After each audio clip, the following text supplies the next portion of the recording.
Hello guys, welcome on my YouTube channel Compteria. In the previous chapter of 7 JPSC PT, we will discuss about Jharkhand important GK.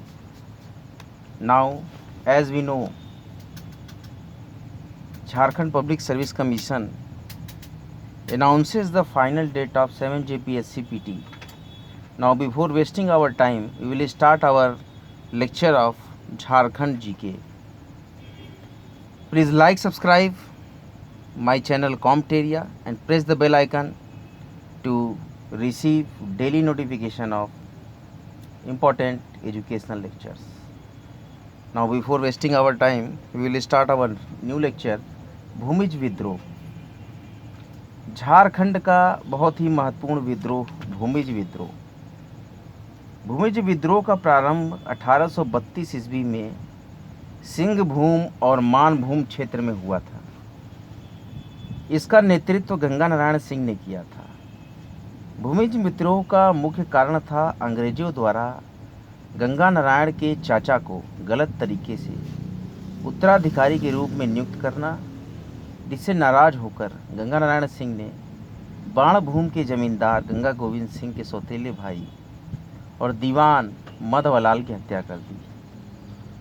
और मधवलाल दीवान बनते ही गंगा नारायण को खोरपोश के रूप में मिली जागीर 5 सरदारी छीन लिए और लोगों पर गृह कर के रूप में घरटकी कर लगाया गया था।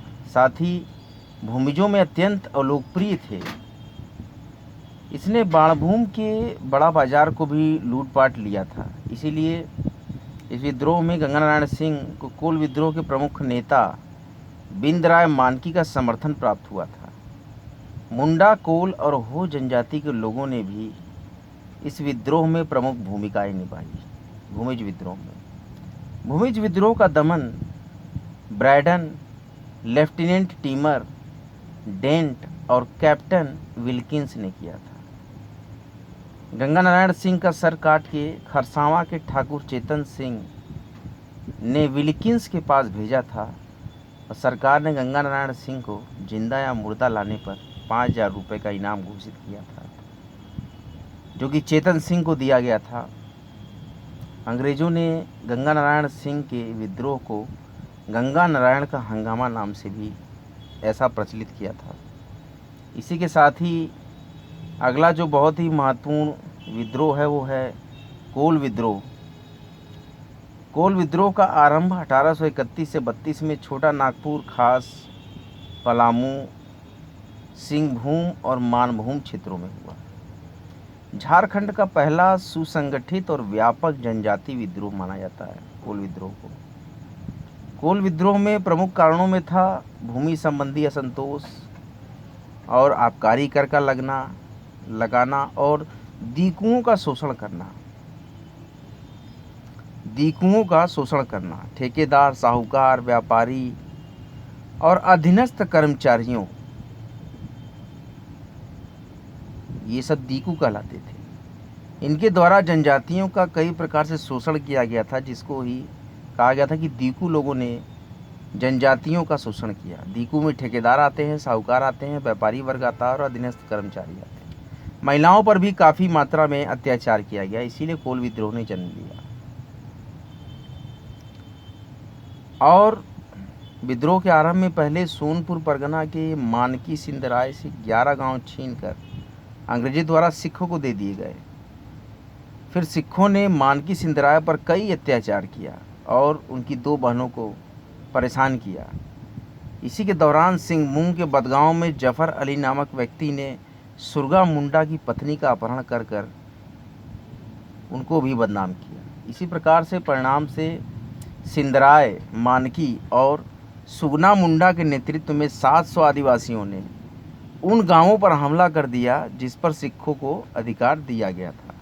अंग्रेज़ों ने सिखों को अधिकार दे दिया था, जिसके कारण सिखों ने काफ़ी अत्याचार मचाया आदिवासियों के साथ। इसीलिए 700 आदिवासियों ने मिलकर, सुगना मुंडा के नेतृत्व में 700 आदिवासियों ने मिलकर गांवों पर हमला कर दिया और सिखों से अपना बदला लिया।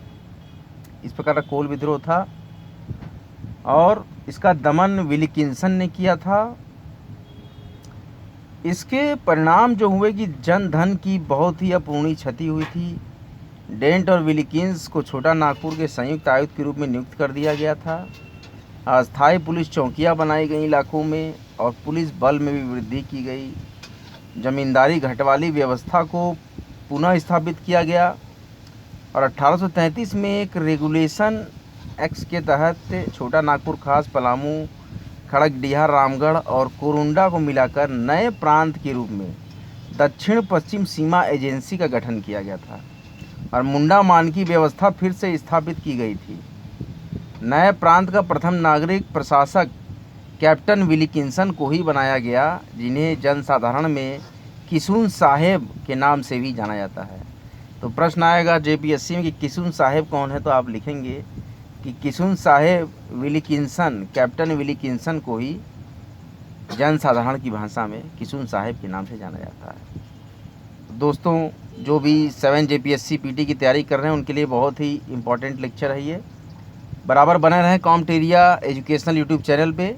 चैनल को लाइक करें, सब्सक्राइब करें और बेल आइकन को जरूर प्रेस कर दें। कॉम्प्ट एरिया पुनः कई महत्वपूर्ण विषयों पर लेक्चर्स लेके आता रहेगा। बने रहें, ज़्यादा से ज़्यादा लेक्चर्स को शेयर करें। अगर लेक्चर्स अच्छे लगें तो लेक्चर्स को अपने दोस्तों तक, मित्रों तक और ज़्यादा से ज़्यादा लोगों तक शेयर करें। 7 जेपीएससी पीटी बहुत ही महत्वपूर्ण परीक्षाएं करा रहा है और ये परीक्षा लगभग 2016 में वैकेंसी आई थी 6 जेपीएससी पीटी की और अब 2021 में ये एग्ज़ाम 19 सितंबर के दिन निर्धारित किया गया है जेपीएससी द्वारा। तो बने रहें और झारखंड जीके के और भी मेरे पिछले लेक्चर्स को फॉलो करते रहें और बताएं कि लेक्चर्स आपको कैसे लग रहे हैं। इसी के साथ कॉम्प्ट एरिया आज के सत्र में आपसे विदा लेता है। जय माँ गंगा, हर हर महादेव।